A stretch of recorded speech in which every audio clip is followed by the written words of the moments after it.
Good morning, student. Today I shall teach you active voice and passive voice. Already हम लोग narration complete कर चुके हैं, तो 2-3 तो आप लोगों को ऑनलाइन क्लास में पढ़ाए थे, और जो 2 बचा था ऑप्टेटिव और एक्सक्लेमेटरी सेंटेंस उसको हमने ऑफलाइन पढ़ाया है बीच में जब क्लास चला है।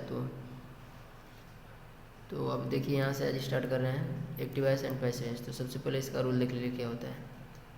Rule number first, when we change passive voice from active voice then we following change. मतलब कि जब हम लोग एक्टिव वॉइस से पैसिव वॉइस बनाते हैं तो निम्नलिखित परिवर्तन करते हैं।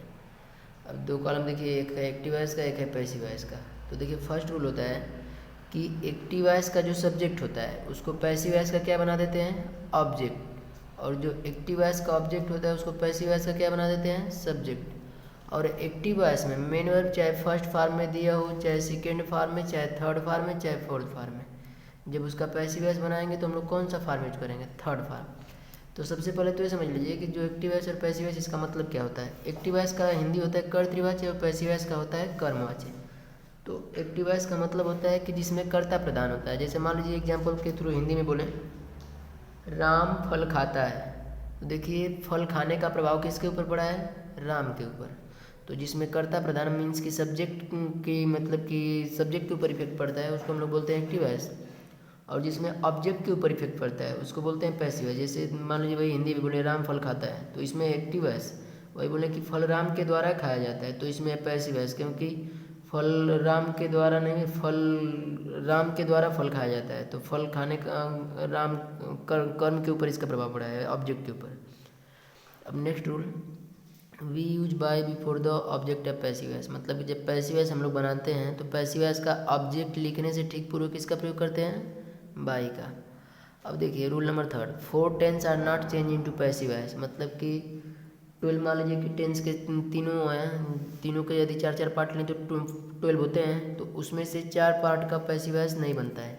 किसका किसका नहीं बनता है, प्रेजेंट परफेक्ट कंटिन्यूअस टेंस का पैसिव वॉइस नहीं बनता है, पास्ट परफेक्ट कंटिन्यूअस टेंस का पैसिव वॉइस नहीं बनता है, फ्यूचर कंटिन्यूअस टेंस का पैसिव वॉइस नहीं बनता है, और फ्यूचर परफेक्ट कंटिन्यूअस टेंस का पैसिव वॉइस नहीं बनता है।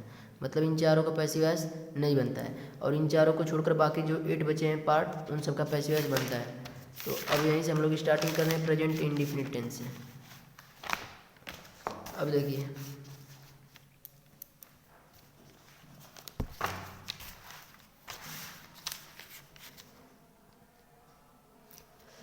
प्रेजेंट इंडिफिनिट टेंस, यहीं से आप लोगों का पैसिव वॉइस का रूल स्टार्ट हो रहा है। अब देखिए इसका रूल क्या है, if the tense of active voice is given into present indefinite tense then we use helping verb is am are according to the subject. Means कि यदि एक्टिव वॉइस का टेंस प्रेजेंट इंडिफिनिट टेंस में दिया हो तो जब हम passive voice बनाएंगे तो हेल्पिंग वर्ब क्या यूज करेंगे, यदि सिंगुलर नंबर रहेगा तो इज, आई के साथ ओनली एम, और प्लूरल नंबर के साथ आर।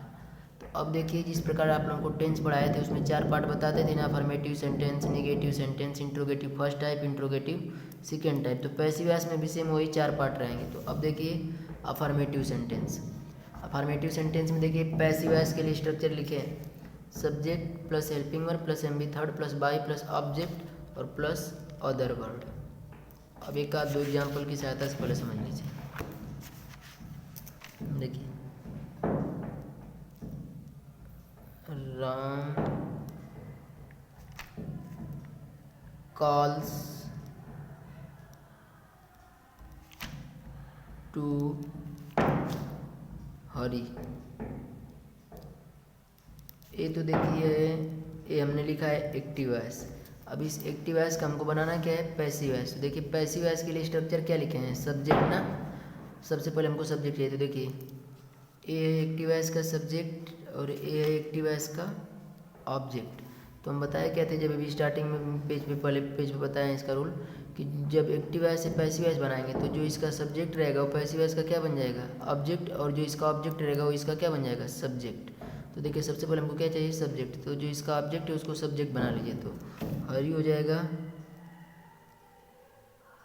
अब उसके जस्ट बाद क्या चाहिए, हेल्पिंग वर्ब। तो अभी देखिए बताया ना।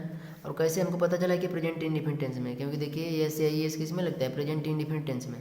तो प्रेजेंट इंडिफिनिट के अफर्मेटिव का आपको लोग को रूल उस तरह टेंस में बताया गया होगा कि सिंगुलर नंबर के साथ एस आई एस और प्लूरल नंबर के साथ एम बी फर्स्ट। तो वो तो एक्टिव वॉइस के लिए मान लीजिए प्रेजेंट इंडेफिनिट टेंस का टेंस का पहचान है, लेकिन जब पैसिव वॉइस बनाएंगे तो हम लोग हेल्पिंग वर्ब लगाएंगे इज एम। देखिए हरी तो इसका हो गया सब्जेक्ट। अब हमको क्या चाहिए हेल्पिंग वर्ब में, तो हेल्पिंग वर्ब भी बताया है कि सब्जेक्ट के अकॉर्डिंग इज हमारा, तो हरी सिंगुलर नंबर है तो हेल्पिंग वर्ब क्या लगा दें इज, तो हो जाएगा हरी इज। अब उसके बाद एम बी थर्ड।